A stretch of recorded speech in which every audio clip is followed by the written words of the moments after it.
नमस्कार। देश दुनिया में आपका स्वागत है। आपके साथ मैं हूं सुधा शर्मा। तो आइए खबरों की शुरुआत करते हैं। खबरों में सबसे पहले बात करते हैं पाकिस्तान की। आपको बता दें कि दुनिया भर में आतंक के पनाहगार बन चुके पाकिस्तान ने खुद को संयुक्त राष्ट्र सुरक्षा परिषद के आगे साफ दिखाने के लिए अपने यहां आतंकवादियों की सूची में से 4000 नाम हटा दिए हैं। पाकिस्तान की सरकार ने यूएन की निगरानी कमेटी की टीम से कहा है कि वो संयुक्त राष्ट्र की तरफ से दिए गए नामों में से कई आतंकवादियों की पहचान करने में असमर्थ है क्योंकि उनकी जानकारी अधूरी है। दरअसल संयुक्त राष्ट्र सुरक्षा परिषद ने आतंकवादियों में 130 आतंकवादियों की सूची जारी की थी। हालांकि पाकिस्तान ने लश्कर-ए-तैयबा के संस्थापक हाफिज सईद समेत उनमें से केवल 19 लोगों की उपस्थिति को स्वीकार किया है। वो पहले ही सुरक्षा परिषद को 6 आतंकवादियों को इस सूची से बाहर निकालने के लिए कह चुके हैं, जिसमें 2013 के संयुक्त राष्ट्र के रिकॉर्ड के अनुसार मतीउर रहमान भी शामिल है।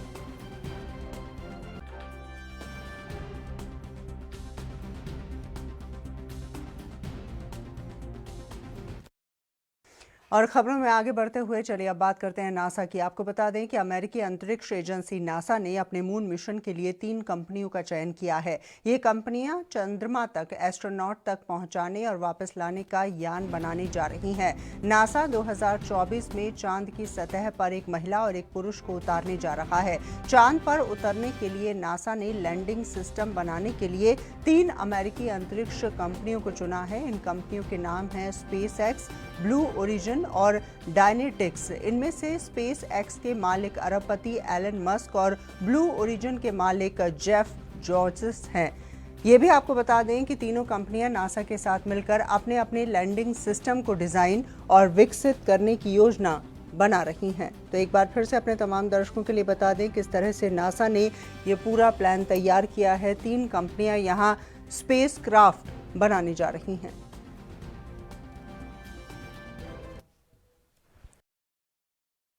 खबरों में आगे बढ़ते हुए अब बात करते हैं अमेरिकी राष्ट्रपति की। जी हां, आपको बता दें कि अमेरिका के राष्ट्रपति ट्रंप ने पूरे यकीन के साथ दावा किया है कि दुनिया भर में 2,30,000 से ज्यादा लोगों की जान लेने वाले और अर्थव्यवस्थाओं को तबाह करने वाले कोरोना की उत्पत्ति चीन के वुहान शहर की प्रयोगशाला में हुई है।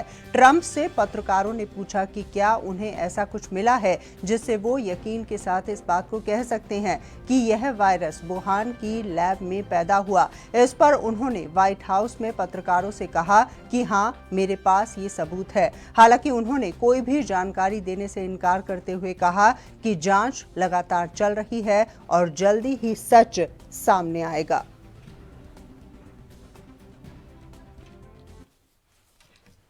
और साथ ही आपको बता दें कि कोरोना संकट ने गरीब लोगों को इतना बेबस कर दिया है कि उन्हें तसल्ली रखने के लिए अब पत्थर उबालने पड़ रहे हैं। जी हां, हैरान करने वाली खबर कीनिया से आई है, जहां घर में खाना नहीं मिलने के कारण बच्चे काफी परेशान थे। इसलिए विधवा मां ने उन्हें बहलाने के लिए पत्थर पकाने का नाटक किया। आपको बता दें कि पेनिना नाम की विधवा महिला 8 बच्चों की मां है। वो लोगों के घरों में जाकर कपड़े धोकर परिवार का पालन पोषण करती थी, लेकिन कोरोना के चलते उसका काम बंद हो गया। माली हालत के बीच में परिवार पर रोजी रोटी का संकट खड़ा हो चुका है। गरीबी और मुश्किलें इतनी ज्यादा बढ़ चुकी हैं कि अपने बच्चों को खिलाने के लिए उसके पास खाना तक नहीं था। इसलिए बच्चों को बहलाने के लिए उसने पत्थर उबालना शुरू कर दिया।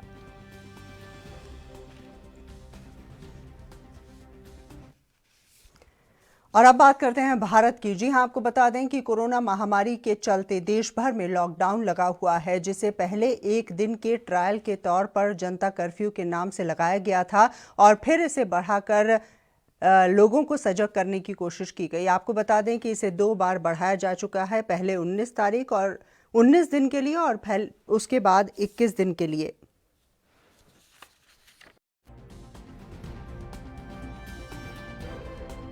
दें कि इसके बाद आज फिर से 2 हफ्ते यानी 14 दिन के लिए लॉकडाउन को बढ़ा दिया गया है। आपको ये भी बता दें कि इस बार के लॉकडाउन में कुछ राहत दी गई है। ऑरेंज और रेड जोन में दुकानों और उद्योगों को राहत दी गई है, लेकिन रेड जोन में कोई राहत नहीं दी गई है। वहीं रेल और हवाई सेवाओं में कोई छूट नहीं दी गई है। प्रवासियों के लिए कुछ स्पेशल ट्रेन चलाने की सहमति बनी है।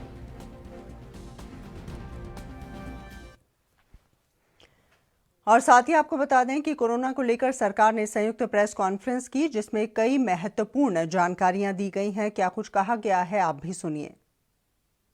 हमारे जो केंद्रीय सशस्त्र पुलिस बल है, जैसे Assam rifles, border security force, central reserve police force, central industrial security force, Indo Tibetan border police, national security guard, सशस्त्र सीमा बल और हमारी NDRF, national disaster response force, ये सभी कोरोना की इस लड़ाई में विशेष योगदान दे रहे हैं और अपने संसाधनों और मैन पावर से लोगों को हर यथासंभव मदद पहुंचाने में 24 घंटे हर 7 दिन लगे हुए हैं।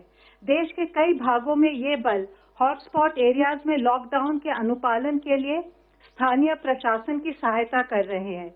इन सभी ने मिलकर देश में अपने 32 अस्पतालों में लगभग 1900 बेड कोविड-19 के पेशेंट्स के लिए संरक्षित किया है। इसके अतिरिक्त इन बलों ने कई क्वारंटाइन सेंटर भी स्थापित किए हैं और जरूरतमंद लोगों के लिए खाद्य सामग्री, सूखा राशन, सैनिटाइजर्स, मास्क इत्यादि का वितरण भी कर रहे हैं। ये बल आम जनता में कोविड-19 से संबंधित जागरूकता भी फैला रहे हैं। इन सब भी बलों ने कोविड पेशेंट्स की मदद के लिए रक्तदान शिविरों का भी आयोजन किया है। इनके फैमिली वेलफेयर और वाइव्स वेलफेयर एसोसिएशंस भी काफी योगदान दे रहे हैं। जैसा आप लोग को पता होगा, सेंट्रल रिजर्व पुलिस फोर्स देश का सबसे बड़ा केंद्रीय सशस्त्र पुलिस बल है। इसके 3 लाख से भी अधिक कर्मी पूरे देश में तैनात हैं। सीआरपीएफ ने दिल्ली से लेकर दंतेवाड़ा तक दूर दराज इलाकों के समुदाय को जरूरतमंद वर्गों की मदद की है। ऐसी ही एक सेवा अभियान में सीआरपीएफ की एक बटालियन ने रायपुर में 1 लाख किलो चावल वितरित किया है। Total tally of recovered cases बढ़कर अब 8,888 हो चुकी है। इस तरीके से हम देखते हैं तो हम पाते हैं कि हमारा रिकवरी रेट निरंतर बढ़ते हुए अब 25.37% हो चुका है। जैसे कि आप सभी को पता है कि देश के विभिन्न जिलों को रेड, ऑरेंज और ग्रीन जोन में बांटा गया है। राज्य और जिला प्रशासन द्वारा कंसंट्रेटेड एफर्ट्स करते हुए यह इंश्योर करना है कि जिन भी जिलों में केस आए हैं, यानी कि रेड या ऑरेंज डिस्ट्रिक्ट्स, वहां पर इफेक्टिव और स्ट्रिंजेंट कंटेन मेजर्स के थ्रू चेन ऑफ ट्रांसमिशन को ब्रेक किया जाए। Mapping of cases and contacts, यानी कि जितने भी केसेस आए हैं उनको और उनके कॉन्टैक्ट्स को मैप किया जाए। वह केसेस और उनके कॉन्टैक्ट, उनका ज्योग्राफिकल डिस्पर्शन क्या है, उसको एनालाइज किया जाए।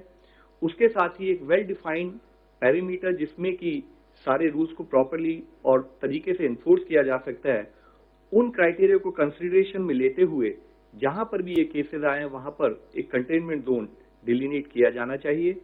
अर्बन एरियाज में जैसे कि कोई रेजिडेंशियल कॉलोनी हो सकती है, कोई मोहल्ला हो सकता है, कोई म्युनिसिपल वार्ड या कोई पुलिस स्टेशन एरिया या कोई म्युनिसिपल जोन और पूरा टाउन, डिपेंडिंग ऑन की केसेस का स्प्रेड आउट कैसा है। इसी तरीके से रूरल एरियाज में कोई विलेज या क्लस्टर ऑफ विलेज और पुलिस स्टेशंस या कोई ग्राम पंचायत या ब्लॉक, इस टाइप के एरियाज को depending on the above parameters हमें कंटेनमेंट जोन को डिलिनेट करना है। इसके साथ ही इन एरियाज में एक बफर जोन भी डिक्लेयर करनी चाहिए अराउंड द कंटेनमेंट जोन। और तो हमारा स्ट्रेटेजी ये रहा, हमारा ग्रुप का, हमको मैंडेट भी दिया गया कि इसको ये जो है एक अपॉर्चुनिटी की तरह इसको देखा जाए, एक अवसर की तरह देखा जाए। और भारत के जिसकी अपनी एक इंडस्ट्री बहुत बड़ा बेस है, हमारे पास टेक्नोलॉजी है, तो उसका उपयोग करके हमारे भारत में ही एक मैन्युफैक्चरिंग बेस ये सबका क्रिएट करना चाहिए और सप्लाई चेन बनाना चाहिए। इसके लिए हमने 3 प्रकार से काम करना शुरू किया। एक तो था कि जो हाल में जो मैन्युफैक्चरर है उसकी कैपेसिटी बढ़ाया जाए, उसकी कैपेसिटी जो है इसको एक्सपांड किया जाए। उसके लिए उसको क्या क्या जरूरत है उसका हमने लिस्ट बनाया और बाद में उसको हमने मदद करना शुरू किया। दूसरा किया कि कोई नया मैन्युफैक्चरर बन सकता है, उसके लिए क्या उनको मदद कर सकते हैं हम, तो उसका हमने शुरू किया। तीसरा है हमने हैंड होल्डिंग एंड फैसिलिटिंग, मैंने जनरली बताया कि बहुत जरूर पड़ती है, उनके लिए मटेरियल बनाना पड़ता है, टेक्नोलॉजी का उपयोग करना पड़ता है, रिसर्च करना पड़ता है, एक किया। एंड इसके लिए हमने hundreds of engineers officers and scientist को हमने एक टीम बनाया। हर चीज का मैं आपको बताऊंगा कि हमने कैसे काम किया है। एंड इंपोर्ट्स हम कर रहे हैं, ऐसा नहीं कि नहीं करते हैं, उसके भी हमने ऑर्डर किए हैं, लेकिन वो एब्सोल्युटली टाइमलाइन मीट करना है, तभी हमने इंपोर्ट का हमने उपयोग किया हुआ है। नेक्स्ट, अच्छा, अब वेंटिलेटर में देखिए, जो हमको रिक्वायरमेंट दिया गया है ये 75,000 है। अच्छा, ये है 3 महीने का है, अप्रैल, मई एंड जून। अच्छा, इसमें से आपको बताएं कि 19,000 तो आज भी हमारे पास है। अच्छा, हमने 60,884 जितना ऑर्डर कर दिया है। इसमें से आपको बताएं कि खाली 1,000 हम खाली इंपोर्ट कर रहे हैं। 60,884 में से 59,884 these orders we have given to the local manufacturers and we have identified 7 manufacturers in the country। जो मैं बराबर अभी मैं बताता हूं आपको कि बेल जो हमारी भारत इलेक्ट्रिकल लिमिटेड हैं और स्कैनरेकर की एक कंपनी है, ये दोनों को मिलकर 30,000 का ऑर्डर दिया है। मारुति सुजुकी एंड आगवा करके है, आगवा एक न्यू स्टार्टअप है, उसको 10,000 का ऑर्डर दिया है। And Andhra Pradesh medtech zone है, बहुत बड़ा PSU है स्टेट गवर्नमेंट का और भारत सरकार की सहायता से बनाया गया है, उसका 13,500 का हमने ऑर्डर दिया है। उनको डिपार्टमेंट ऑफ बायोटेक्नोलॉजी ने भी वर्ल्ड बैंक थ्रू उनको लोन और सहायता दिया हुआ है। और आइए खबरों में आगे बढ़ते हुए अब बात करते हैं कांग्रेस पार्टी की। आपको बता दें कि कांग्रेस के नेता अभिषेक मनु सिंघवी ने प्रेस कॉन्फ्रेंस की और केंद्र सरकार पर जमकर निशाना साधा। क्या कुछ कहा उन्होंने, आप भी सुनिए। उस हरियाली जगह पे जिसके बारे में हम और आप गर्व महसूस करते हैं, इतना बड़ा हरियाली जगह राजपथ पे जो है दोनों तरफ, इसके लिए इस दौरान पैंडेमिक के दौरान 23 अप्रैल को एक अर्जेंट मीटिंग बुलाई गई है और उसमें लिखा है कि यद्यपि कई वरिष्ठ लोग भी नहीं आ सकते, लेकिन फिर भी आवश्यक है, जल्दी है, इसलिए करिए। आपको मालूम है कि याचिका उच्चतम न्यायालय में लंबित है। जानबूझकर यह प्रयत्न किया जा रहा है, हमारा सीधा आरोप है कि उस याचिका को, देश की जवाबदेही को, हर चीज को निरर्थक कर दिया जाए, नकार दिया जाए, जिसको अंग्रेजी में और कानून में इनफ्रक्चुअस कहा जाता है, वो कर दिया जाए। बाद में कुछ भी हो तो जो अब हो गया है वो वापस मिट नहीं सकता, रिवर्सिबल नहीं होता है। ये प्रयत्न किया जा रहा है देश के नाक के नीचे। और वो कब?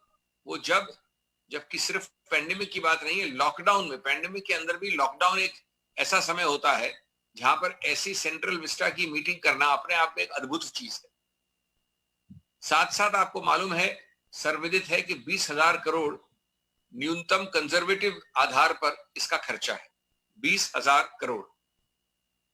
आज मैंने आपसे कुछ समय पहले प्रवासी वर्ग के बारे में बात की। मैंने कहा 5,000 करोड़ भी अगर इस वर्ग को मिल जाए तो बस तो क्या, ट्रेन जिसकी हमने मांग की क्या, हवाई जहाज से आप इनको ले आ सकते हैं वापस।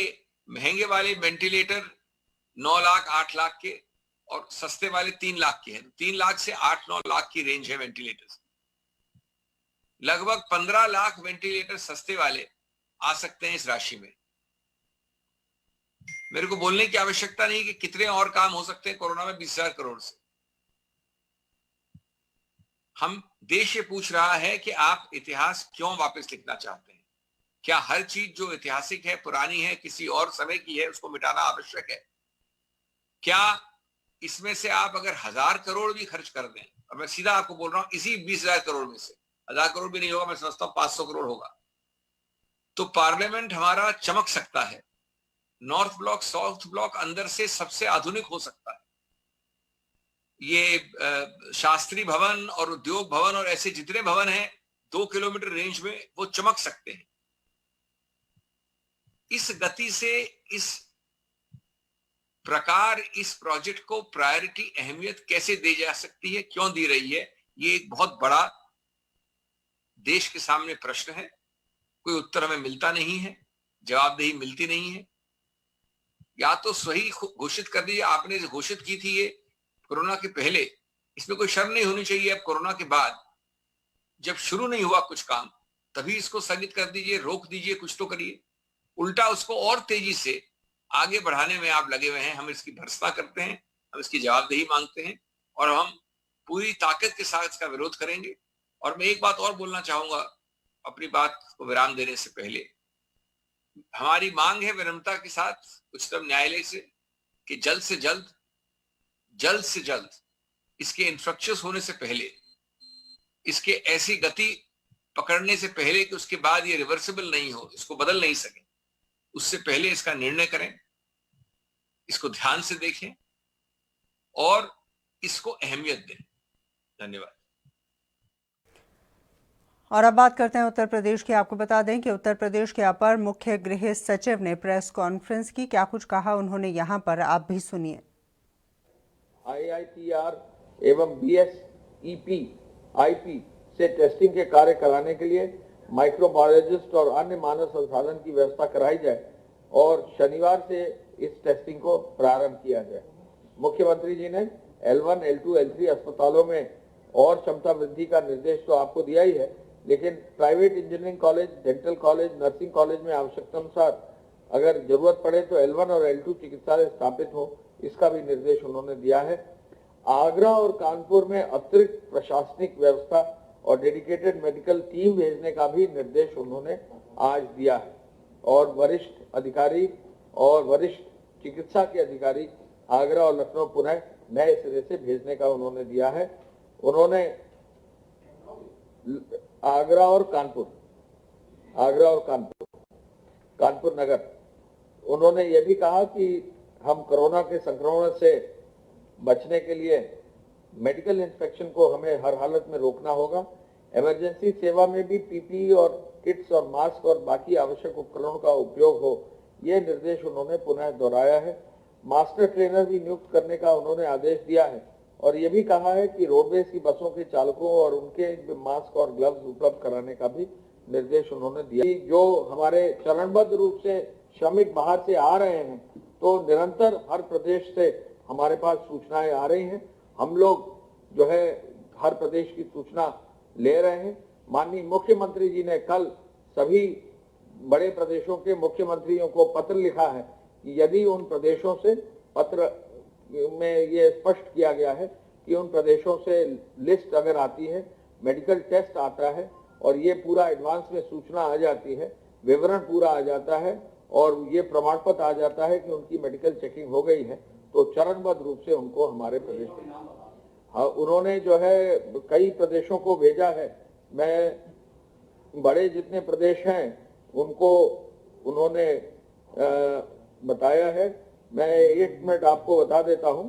एक चीज उन्होंने जरूर कहा है कि हम जो भी लेंगे वो चरणबद्ध रूप से लेंगे और एक व्यवस्था स्वास्थ्य विभाग जो है जारी कर रहा है और उसके तहत स्वास्थ्य विभाग जो जारी कर रहा है उसके तहत फील्ड में जो लोग हैं वो एक एक करके जाएंगे। उन्होंने जो दिया है, मध्य प्रदेश के माननीय मुख्यमंत्री जी को पत्र लिख दिया है, उन्होंने पंजाब के माननीय मुख्यमंत्री जी को पत्र लिखा है, उत्तराखंड के माननीय मुख्यमंत्री जी को पत्र लिखा है, उड़ीसा के मुख्यमंत्री जी को पत्र लिखा है, गुजरात के माननीय मुख्यमंत्री जी, हिमाचल के, महाराष्ट्र के, दिल्ली के माननीय मुख्यमंत्री जी और राजस्थान के माननीय मुख्यमंत्रियों को पत्र लिख दिया है। तो काफी प्रदेशों को पत्र उन्होंने भेज दिया है और ये कार्रवाई भी अब आगे बढ़ रही है और हमारा प्रदेश जल्दी से इन लोगों को आगे व्यवस्था पहले जनपद स्तर पर परीक्षण और फिर होम क्वारंटाइन की व्यवस्था कर रहा है। और साथ ही आपको बता दें कि दिल्ली के स्वास्थ्य मंत्री सत्येंद्र जैन का बयान सामने आ चुका है। कोरोना के चलते दिल्ली के मौजूदा हालात के बारे में जानकारी देते हुए उन्होंने कहा है कि दिल्ली का रिकवरी रेट 30% चल रहा है। इसके साथ ही लॉकडाउन पर बोलते हुए उन्होंने कहा कि कल तक का इंतजार करिए और क्या कुछ कहा उन्होंने, आप भी सुनिए। दिल्ली में अभी तक कुल मिलाकर 3515 इन्फेक्टेड लोग हैं जो कि पॉजिटिव पाए गए हैं, जिसमें 76 कल के मिलाकर है और 1094 लोग रिकवर हो चुके, ठीक हो चुके हैं। जो लोग अभी तक इन्फेक्टेड हैं, जो बीमार हैं अभी भी, उनमें से 53 लोग ICU में और 5 लोग वेंटिलेटर के ऊपर हैं। सर, जो कुछ एरियाज हैं जैसे मंडीज वगैरह हैं, वहाँ पर क्या दिल्ली सरकार की तरफ से टीम डिप्लॉय की जाएगी? जी, कर दी गई हैं। वहाँ पे स्कैनिंग करने के लिए, हेल्थ स्कैनिंग करने के लिए टीमें लगा दी गई हैं। सर लॉकडाउन कल खत्म हो रहा है, तो इसको एक्सटेंड करने के बारे में दिल्ली सरकार का क्या प्लान है? कल तक वेट कीजिए। अच्छा, एक और चीज़ है सर, जो एक कहा जा रहा है कि टेस्टिंग थोड़ी स्लो है दिल्ली में, कुछ ऐसी भी चीज़ें हैं? देखिए, देश के अंदर सबसे ज़्यादा टेस्टिंग जो है दिल्ली में की गई है। हमारे यहाँ पर मिलियन 2200 के 2300 के करीब पहुँच चुकी है। देश का एवरेज 400 450 है, तो सबसे ज़्यादा हमारे यहाँ। हाँ, ये ज़रूर है कि एक केंद्र सरकार की लेबोरेटरी है NIB नोएडा, उसमें काफ़ी डिले हुआ है, सैंपल्स हमारे काफ़ी डिले हुए हैं वहाँ पर। सर रिकवरी रेट जो है हाँ, 32% है दिल्ली का रिकवरी रेट। हुआ है, पहले से इम्प्रूव हुआ है? नहीं, 32 के करीब ही चल रहा है लगातार, पिछले एक हफ्ते से 32% चल रहा है। नहीं मिला? नहीं, देखिएगा, ICMR ने और केंद्र सरकार ने बिल्कुल ये क्लियर किया है कि ये बहुत ही टेक्निकल थेरेपी है। जिनको केंद्र सरकार ने परमिशन दी है, सिर्फ उन्हीं को करनी चाहिए। दिल्ली सरकार को केंद्र सरकार के ओर से परमिशन मिल चुकी है, एक्सपर्ट्स का काम है। जिनको परमिशन है सिर्फ उन्हीं को करना चाहिए प्रैक्टिस, बाकी लोगों को ये प्रैक्टिस नहीं करना चाहिए। और ये अभी एक्सपेरिमेंट चल रहे हैं और काफ़ी दिल्ली में तो उत्साहजनक इसके नतीजे आए हैं। हाँ, देखिएगा, जो रेड जोन के अंदर हैं उनकी स्कैनिंग भी कराई जाएगी दोबारा से। और देखो, 3 लेवल होते हैं, रेड, ग्रीन एंड ऑरेंज। हमने सारे बनाए, तो उसको अब धीरे धीरे जो लोग जिस क्षेत्र में 28 दिन से कोई भी केस नहीं है उसको ग्रीन करके क्लियर कर दिया जाएगा। जिसके अंदर कल भी 2 ग्रीन किए गए हैं, जिसमें 14 दिन से कोई नया केस नहीं है उनको ऑरेंज में डिक्लेयर किया जाएगा। और जो जिसमें नए केस 14 दिन से ज़्यादा हैं, पुराने नहीं हैं, उसको रेड रखा जाएगा। और स्क्रीनिंग सर कैसे? स्क्रीनिंग घर घर जाके की जाएगी सबकी होगी? जी, मतलब रेड जोन को ग्रीन करने से पहले स्कैनिंग करके तब किया जाएगा। मैं बता देता हूँ, केंद्र सरकार के डायरेक्शन के अनुसार अब जो कोविड के पेशेंट्स हैं उसको अलग अलग लेवल पे रखा गया है। जो लोग एसिम्टोमेटिक हैं, जिनके अंदर सिम्टम नहीं है और पॉजिटिव आते हैं, या बहुत हल्के सिम्टम्स हैं जैसे कि बुखार है, खांसी है, तो वो पेशेंट घर पे रह सकते हैं होम आइसोलेशन के अंदर। जिन लोगों को मॉडरेट सिम्टम्स हैं, जहाँ सांस तेज चल रही है और उनको ज़्यादा सिम्टम्स हैं, काफ़ी दिक्कत आ रही है, तो उनको डेडिकेटेड हेल्थ सेंटर्स बनाए गए हैं, दिल्ली सरकार की ओर से भी बनाए गए हैं, या हॉस्पिटल में जा सकते हैं। और जो सीवियरली हैं, जिनको कि सांस लेने की गति 30 से भी ज़्यादा हो जाती है, मतलब बहुत सांस फूलता है जिसे कहते हैं, तो उनको डायरेक्टली अस्पताल में ही एडमिट होना चाहिए। तो मैं ये बता देना चाहता हूँ कि ये प्रोटोकॉल बन चुका है कि 90% के करीब लोग एसिम्टोमेटिक हैं या बहुत हल्के सिम्टम्स हैं, तो उनको घर में रहना ज़्यादा एडवाइजेबल है, तो उनको घर में आइसोलेशन में रखा जाए। बाकी जो लोग हैं उनको क्वारंटाइन सेंटर पे रखा जाएगा, जिसको कहते हैं कोविड केयर सेंटर, या डेडिकेटेड कोविड हेल्थ सेंटर, या फिर कोविड डेडिकेटेड हॉस्पिटल।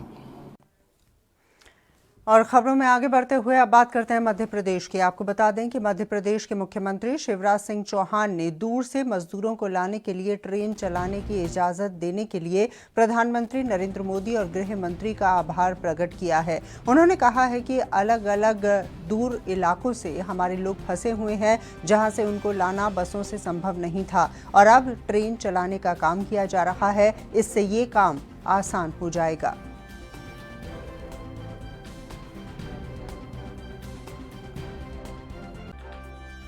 मैं माननीय प्रधानमंत्री जी का और माननीय गृह मंत्री श्रीमान अमित शाह जी का हृदय से आभार प्रकट करता हूं, क्योंकि आसपास से तो मजदूर हमने बुला लिए थे, लेकिन तमिलनाडु में, तेलंगाना में, कर्नाटक में, अलग अलग दूरस्थ इलाकों में हमारे बच्चे आसाम में फंसे हुए हैं। इतनी दूर से बसों से लाना संभव नहीं था।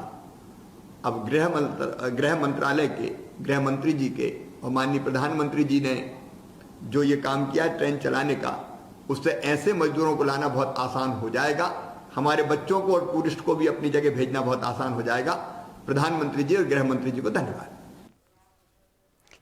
और खबरों में आगे बढ़ते हुए अब बात करते हैं पंजाब की। जी हां, आपको बता दें कि पंजाब के बनूड़ मंडी में स्वच्छता और कोरोना से बचाव के लिए सोशल डिस्टेंसिंग का पूरा ख्याल रखा जा रहा है। वहीं DFS आनंदिता मित्रा ने मंडी में जाकर आढ़तियों से बातचीत की है और आढ़तियों से सैनिटाइज और मास्क लगाने के लिए कहा है। साथ ही उन्होंने समाजसेवी संस्थाओं की भी सराहना की है, जो लोगों को मास्क जैसे जरूरी सामान का वितरण कर रही हैं। आनंदिता मित्रा ने अधिकारियों को निर्देश दिए हैं कि वो उठान के काम में तेजी लाएं, ताकि किसानों का काम जल्द से जल्द हो पाए और उन्हें किसी भी प्रकार की परेशानियों का सामना ना करना पड़े।